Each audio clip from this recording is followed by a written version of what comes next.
Olá, pessoal, uma boa tarde para todos. Estou de volta com mais um vídeo através do canal Social Cristão. Hoje é sexta-feira, dia 31 de maio de 2024.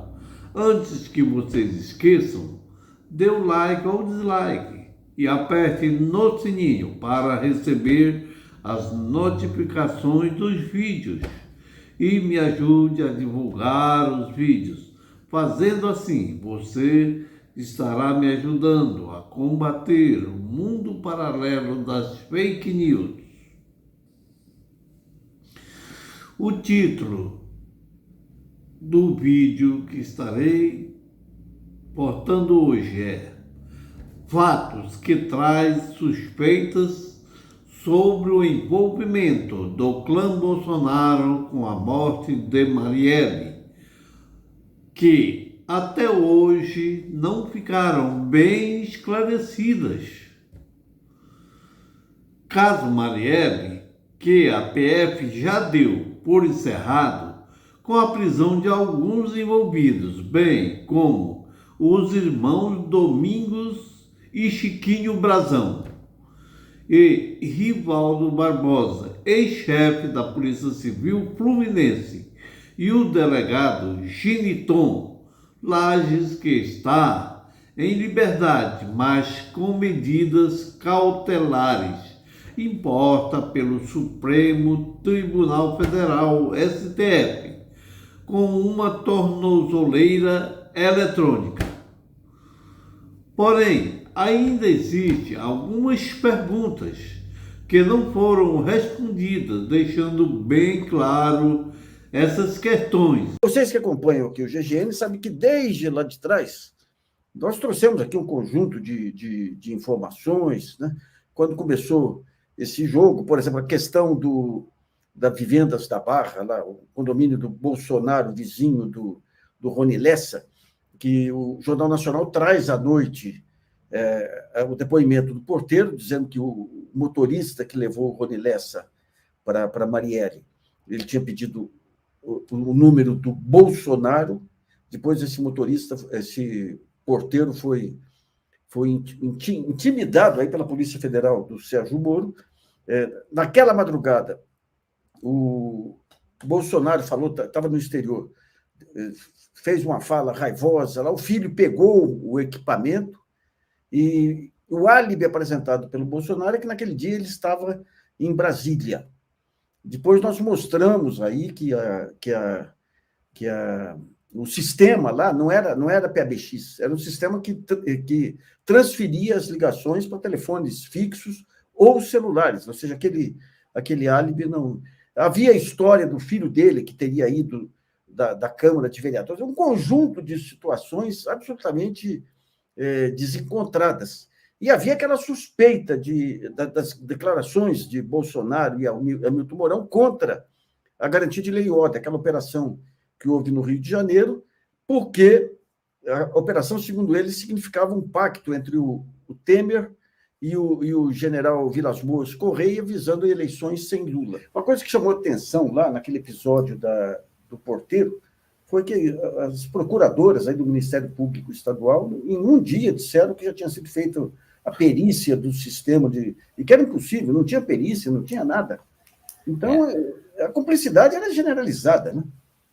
Aquilo ali foi muito complicado, né? Você tem uma situação em que quando a polícia vai, aí prende o vizinho do então presidente da República já, filho senador da República, outro filho deputado federal por São Paulo e um filho vereador no Rio de Janeiro, ou seja, uma família com fortes relações na República, né, no país.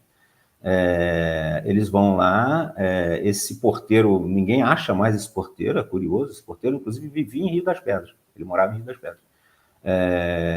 Esse porteiro contou essa história inicialmente, a Globo, como você bem lembrou, noticiou, E depois ninguém explicou exatamente por que que o filho dele, se não tinha nada a ver, por que que o Carlos foi lá e buscou esse equipamento, levou para casa e mexeu nesse equipamento lá na casa dele. O equipamento estava na portaria de um condomínio. Você imagina, o equipamento na portaria de um condomínio de casas na Barra da Tijuca, na beira da praia, né? Ele vai lá, tira aquele equipamento da portaria e leva para a casa dele. E aí, enfim, o Ministério Público rapidamente disse que não tinha nada, enfim. Como sempre agiu nessa investigação, ela foi sendo fatiada toda vez que alguém chegava próximo do clã. O Adriano, chegou um delegado do Rio de Janeiro, quando denunciaram o Rony Lessa e o Elcio Queiroz, um delegado disse que eles não tinham ligação com o escritório do crime.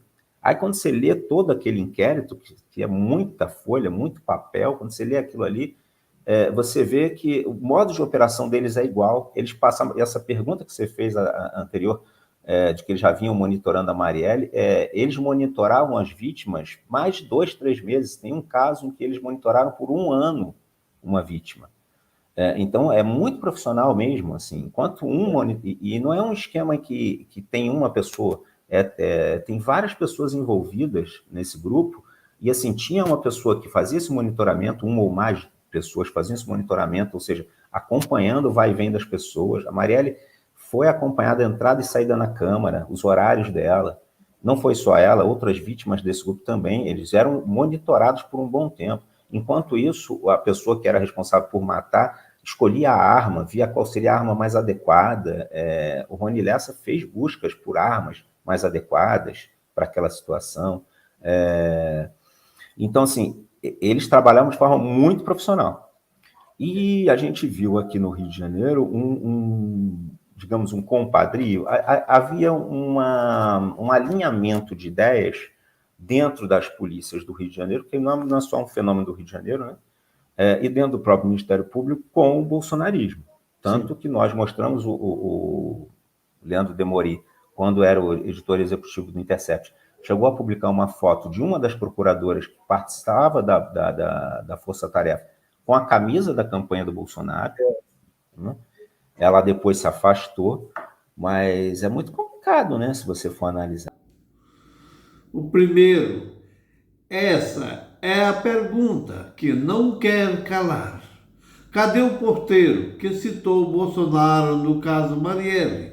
Sumiu depois de que Bolsonaro pôs Moro, o então ministro dele, para coagir e ameaçar o porteiro para que ele negasse a única versão que ele havia dado em 2 depoimentos à polícia do Rio de Janeiro. O que aconteceu é que o porteiro negou e disse que havia se enganado.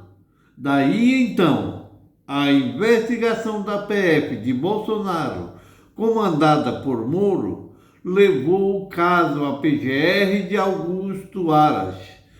E o investigador, o engavetador da República de Bolsonaro, que arquivou. E quanto ao porteiro, tomou Doril e sumiu. 1.1. Agora vem outra pergunta. Por que até agora, pois já houve delação premiada dos 2 principais matadores e até agora não perguntaram a eles sobre esse caso? Outra pergunta. Bolsonaro diz que pegou gravação da portaria do condomínio onde tem a casa no Rio antes que fosse adulterada e entregou para o seu filho, Carlos Bolsonaro, que abriu e mexeu nos arquivos do computador onde estavam registrados, deixando suspeita de ter sido adulterados os arquivos pelo filho de Bolsonaro, sendo que quem teria que abrir eram os investigadores e ter feito antes disso. Pergunta 1.2. Por que isso não foi investigado na época? Então, que seja investigado agora pela PF. Sem dúvida alguma, tem coisas não batem certo. Veja o vídeo. As ligações telefônicas da casa de Bolsonaro para Rony Lessa. E aí tem outro ponto importante, Nassif, só para eu passar a palavra para você, para a gente seguir o nosso papo aqui, que pouca gente tem dado importância. O Bolsonaro teria dito que o Jair Renan Bolsonaro seria uma espécie de garanhão do condomínio deles ali na Vivenda da Barras, né? Apesar de todo aquele estereótipo que é completamente antagônico ao estereótipo de um galã, supostamente, ele teria sido o pegador do condomínio e as ligações que teriam sido encontradas da casa do Jair Messias Bolsonaro para a casa do Rony Lessa, que a polícia encontrou algumas ligações, elas teriam acontecido, supostamente, porque o Jair Renan ligava para conversar com a filha do Rony Lessa. Só que o Bruno Paes Manso rememorou uma coisa importante ano passado, a entrevista que ele deu para a revista Fórum, e que está presente também no depoimento do Rony Lessa, que está disponível na internet, né? O vídeo dele prestando depoimento está disponível, quem quiser pode encontrar, pode ver, né? Se pergunta ali, inclusive, se ele conhecia o Bolsonaro antes do fato. Ele disse que conhecia sim o Bolsonaro, que já teria encontrado com ele outras vezes por conta de uma suposta assistência que o Bolsonaro prestaria ali a policiais e a ex-policiais. E pasme, Nassif, nos dias que as ligações foram feitas para a casa do Rony Lessa, onde supostamente o Jair Renan Bolsonaro estaria falando com a filha do Rony Lessa, ela não estava no Brasil e nem estava na casa dela, ela estava nos Estados Unidos da América. Então a gente já sabe que a ligação não era para ela. Cabe agora à polícia descobrir para quem era essa ligação. Porque tem um fato que me chamou muito a atenção, Nassif, e que passou despercebido. Quando saiu aquela história, por exemplo, do porteiro, que a gente está falando de 2018, Bolsonaro não era presidente da República ainda, era um pré-candidato, o porteiro não teria como, para prejudicar ele, deliberadamente anotar o endereço da casa errada, né? Porque como a própria perícia mostrou, não tem rasura no número da casa. Ele anotou corretamente ali no papel o endereço que o Elcio de Queiroz supostamente iria visitar. E aí teve aquele áudio, né, que se mostrou ali e tudo mais, e o Carlos Bolsonaro cometeu, dentro do que a gente entende no direito, um suposto crime ali ao manusear provas. Ele foi lá na guarita do prédio, né, do condomínio dele, melhor dizendo, e simplesmente sacou ali o material, né, para poder provar que as ligações que foram feitas não foram feitas para a casa do pai dele, que era tudo forjado. E o que me chamou bastante atenção é que ele não foi denunciado por alterar o ambiente ali das provas, nada aconteceu com ele. 2.1. Agora vem a pergunta. O Rony Lessa já fez delação, inclusive citou o delegado Giniton, porque a PF não perguntou sobre esse caso das ligações ou pergunta ao próprio Giniton, que está sob medidas cautelares. De uma coisa temos quase certeza, que as obstruções, as investigações foram planejadas junto com o plano de execução do crime e ao longo das investigações tiveram a participação de políticos e judiciais das esferas municipais, estaduais e federais. Alguém duvida disso? Até o próximo vídeo.